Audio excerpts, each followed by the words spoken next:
Form भर दिया होगा आप लोगों ने, नहीं भरा है तो अभी कुछ दिन और है, फॉर्म भर लीजिए। लास्ट डेट के बाद भरने, खतरों के खिलाड़ी बनने की जरूरत नहीं है। तो सबसे पहले निफ्ट के बारे में कुछ कुछ बेसिक पॉइंट्स मैं आपके सामने रख दे रहा हूँ दोस्तों, जिससे आपको समझ में आएगा कि कॉलेज सेलेक्ट होने के बाद, एग्जाम निकालने के बाद कौन कौन से डिपार्टमेंट मिलेंगे, कॉलेज में कैसे हमारी लाइफ हो सकती है, हल्का सा आइडिया आपको लगेगा। हमारे डॉक्यूमेंट्स कौन कौन से होने वाले हैं, हमें डॉक्यूमेंट्स का पता होना जरूरी है। लिस्ट ऑफ डॉक्यूमेंट, इसमें अगर थोड़ा सा 19-20 हुआ तो हो सकता है आपको जो रिजर्वेशन मिल रहा है उससे आप चूक जाए। 1.5 मंथ हम क्या करें जिसे हम बेस्ट से बेस्ट कर सकें अपनी अभी की सिचुएशन के हिसाब से। Hello my dear student and future designers, welcome back to all of you in the amazing platform of physics Wallah design and arc.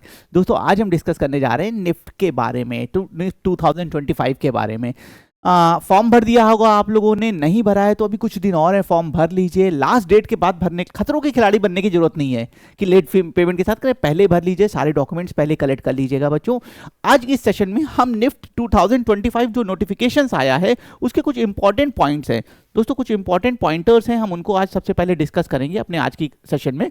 और इसके बाद मोटे तौर पे देखा जाए 9 ऑफ फैब को पेपर हमारा होने वाला है इस बार 2025 में, तो क्या स्ट्रैटेजी होनी चाहिए 1.5 मंथ के लिए, क्या गाइडलाइन, क्या रोड मैप होना चाहिए, जिस रोड मैप को फॉलो करके हम अभी की सिचुएशन से एक बहुत बेहतर सिचुएशन में पहुंच जाएं। इस चीज़ को मैं आज के सेशन में आपके साथ डिस्कस करने वाला हूं दोस्तों। So without wasting any single second सीधे मुद्दे पे आते हैं, अपने पॉइंटर्स पे आते हैं।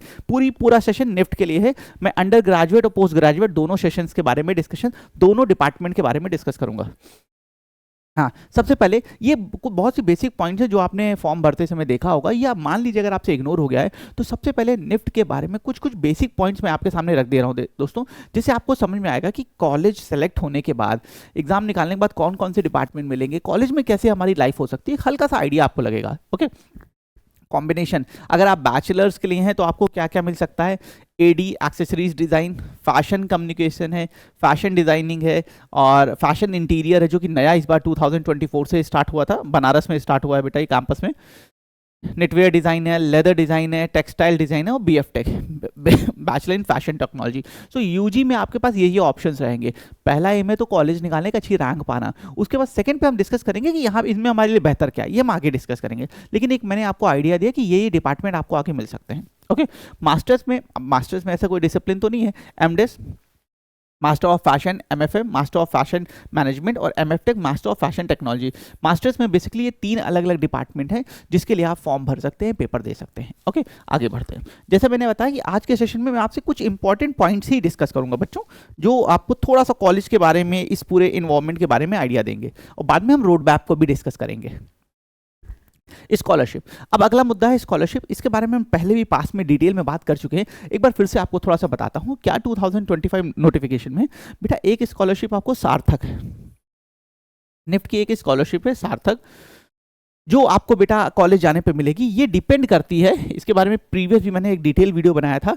ये आपको बेटा बताती है कि अगर आप फाइनेंशियल लेवल, एक फाइनेंशियल पेरेंट्स की इनकम आपकी बेटा उससे बिलो है, उस लिमिट से, तो निफ्ट में अलग अलग स्टेजेस पे अलग अलग आपको यहाँ पे इसके बेनिफिट मिलते हैं, स्कॉलरशिप मिलती हैं, जो 100% तक है ट्यूशन फीस की। तो पहली स्कॉलरशिप आपको सार्थक मिलने वाली है, ये डिपेंड करता है पेरेंट्स की इनकम पे। दूसरी, उड़ान, अगर आप बाहर पढ़ने जाना चाहते हैं, क्योंकि निफ्ट के कई बाहर के कॉलेज के साथ टाई अप हैं, आप बाहर पढ़ने जाना चाहते हैं तो उड़ान, अगर पेरेंट्स की इनकम उस रेंज से कम है तो यहाँ पे बाहर पढ़ने जाने वाले बच्चों के लिए भी आपको एक निफ्ट स्कॉलरशिप देता है जिसे उड़ान बोलते हैं। इसके अलावा नेशनल स्कॉलरशिप, कुछ नेशनल स्कॉलरशिप्स भी हैं, इसको मैं पढ़ के बता देता हूँ।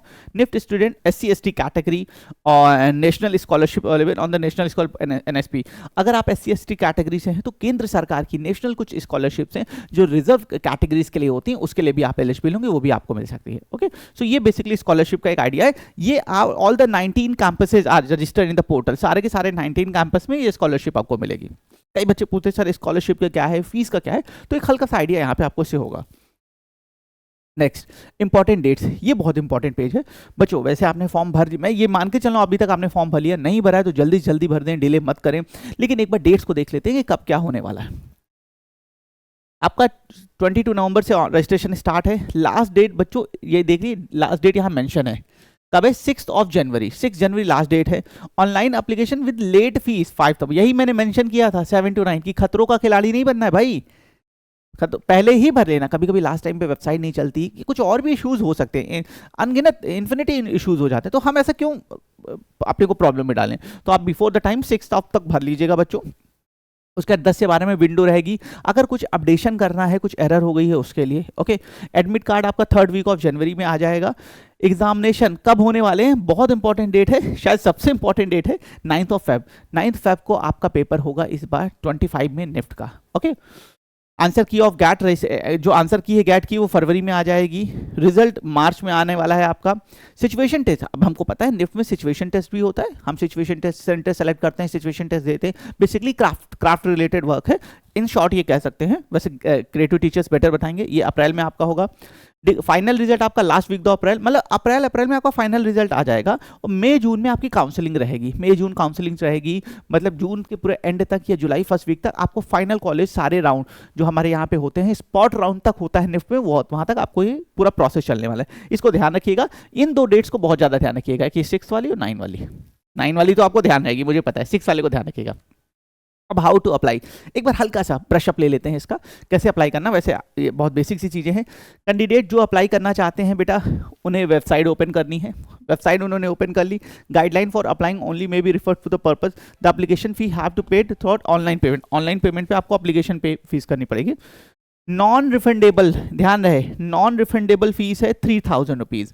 इसके लिए ओपन के लिए OBC, non creamy layer OBC, open EWS category को 3000 का पेमेंट करना है फॉर्म भरने के लिए। ओके, नॉन रिफंडेबल फी हो SC ST पर, अगर आप SC ST और PWD कैटेगरी से हैं तो बेटा आपको 1500 रुपीज फी पे करनी पड़ेगी।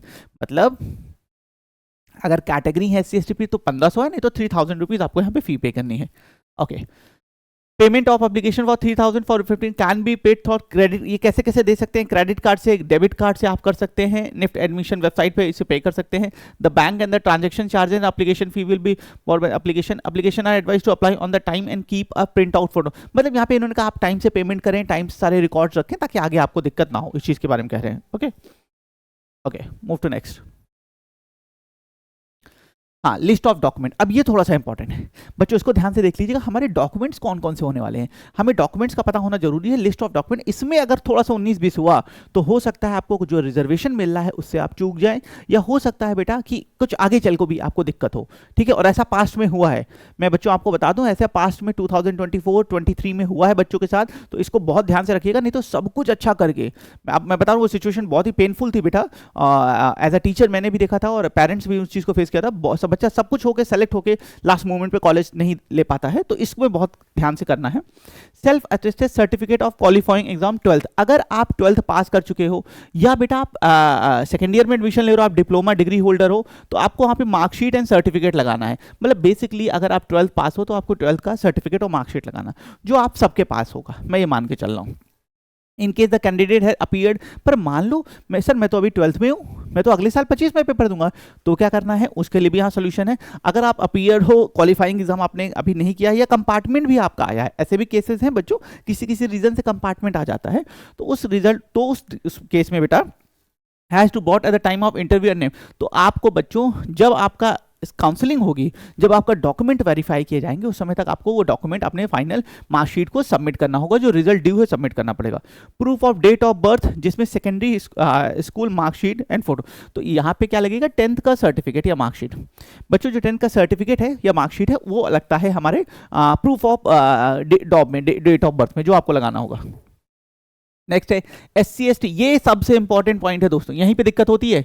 SC ST OBC non creamy layer supported with the required certificate in the name of candidate, अगर आप किसी कैटेगरी से हैं तो आपको उस कैटेगरी का सर्टिफिकेट उस फॉर्मेट में जैसा नेफ्ट ने कहा है वो आपको लगाना पड़ेगा बेटा। और कैंडिडेट के नाम का सर्टिफिकेट ऑफ मेडिकल फिटनेस का सर्टिफिकेट लगता है to signed by a registered medical practitioner in the prescribe format. NIFT ने अपना एक प्रिस्क्राइब फॉर्मेट में मेडिकल सर्टिफिकेट दिया है, जो आपको बेटा उसमें सारी डिटेल्स भर के डॉक्टर के पास जाना होगा, डॉक्टर सारा चेक करके वो कर देता है। ये कहीं पे भी आप करा सकते हैं, अपने आसपास के जिला अस्पताल में कहीं पे भी इसे कराया जा सकता है। सेल्फ डिक्लेरेशन फॉर सी, ये खुद से हमें भरना होता है। सेल्फ डिक्लेरेशन है प्रोविजनल एडमिशन के, कि मैं यहाँ पे प्रोविजनल एडमिशन लेना चाहता हूँ, only in the case of the result qualifying, अगर मेरा निकल जाता है तो ये एक फॉर्मेट है, इसमें आपको खुद से भरना है, कहीं जाना नहीं है। Okay, an undertaking to, anti ragging का एक अंडरटेकिंग होता है, कि मैं अपने नॉलेज में फॉर्म भर रहा हूँ, मैं कोई रैगिंग नहीं लूंगा ना दूंगा, ऐसे रिलेटेड है, ये आपको बनना पड़ेगा। Undertaking regarding refund of fee, refund of fee नहीं मिलेगी, ये चीज़ जानते हुए भी मैं फॉर्म भर रहा हूँ, इसका एक अंडरटेकिंग जाता है। तो ये डॉक्यूमेंट्स आपको फिल करने पड़ेंगे, ये सब है, ये सब है। मेन कंसर्न ये वाला है, इसको बहुत ध्यान से आपको करना है बेटा, इसमें 19-20 होने पर मामला थोड़ा सा पेचीदा हो जाता है फ्यूचर के लिए। अब सबसे इंपॉर्टेंट पॉइंट, जैसा मैंने बताया आपने फॉर्म भर लिया होगा, ये वीडियो जब आपके पास पहुंचेगा आपने मेजॉरिटी ने फॉर्म भर लिया होगा। हमें अब आगे क्या है कि पेपर में कैसे क्या चीज़ें आने वाली, ये मेरे लिए इंपॉर्टेंट है, तो इसलिए इस चीज़ को मैं आपको बताने जा रहा हूँ। वेटेज आप देखिएगा जरा, हम बीडेस का भी डिस्कस करेंगे, बीएफटेक का भी, और आगे के भी। उसके लिए बीडेस में गैट का 30% है, कैट का 50% है, सिचुएशन का 20%, टोटल 100%।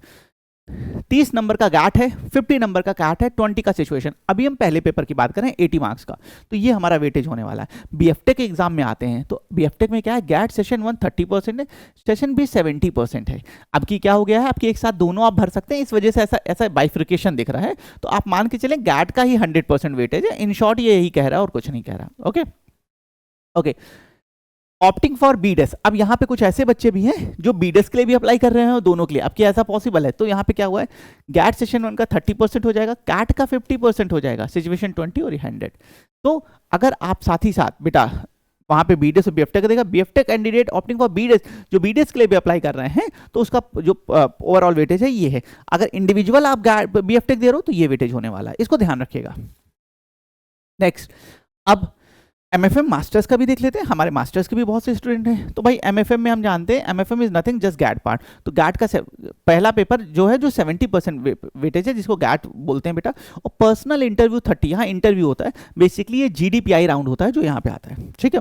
एमडेस वाले हैं सर, यहाँ पे 30 है, ये एमडेस बीडेस का एक्सटेंशन है, तो यहाँ पे 40 ये, और पर्सनल इंटरव्यू 30, मतलब सब कुछ सेम है, सिर्फ कैट का वेटेज 10 कम हो गया है। ओके, पर अगर ऐसे बच्चे जो दोनों के लिए भर रहे हैं तो गैट का 30%, कैट का 40 और इंटरव्यू 30%, ये दोनों वाले के केस में है। एमएफटेक वाले इंडिविजुअल हैं तो एमएफटेक भी सिर्फ ओनली गैट होता है, 70% गैट हो, इंटरव्यू 30, मतलब एमएफटेक और एमडेस एमएफएम में अगर भर रहे हैं तो 70% गैट हो, 30% इंटरव्यू। ये वेटेज के बारे में थोड़ा थोड़ा था। ये देखिए, ये जब हम जितना सराउंडिंग से कनेक्ट रहते हैं, हमें जितना सराउंडिंग पता होती है ना, उतना पेपर में बेहतर करने के चांसेस बढ़ जाते हैं। ये हमने बेसिक बातें डिस्कस कर ली बच्चों। अब हम आते हैं, मैंने बताया था कि अगले 1.5 मंथ हम क्या करें जिसे हम बेस्ट से बेस्ट कर सकें अपनी अभी के सिचुएशन के हिसाब से। ओनली फॉर निफ्ट देखिएगा, मैं अभी पहले पेपर को मान के चल रहा हूं और 80% वेटेज है हमारा, मैं ये मान के चल रहा हूं। इसे मास्टर्स भी ऐसे आएगा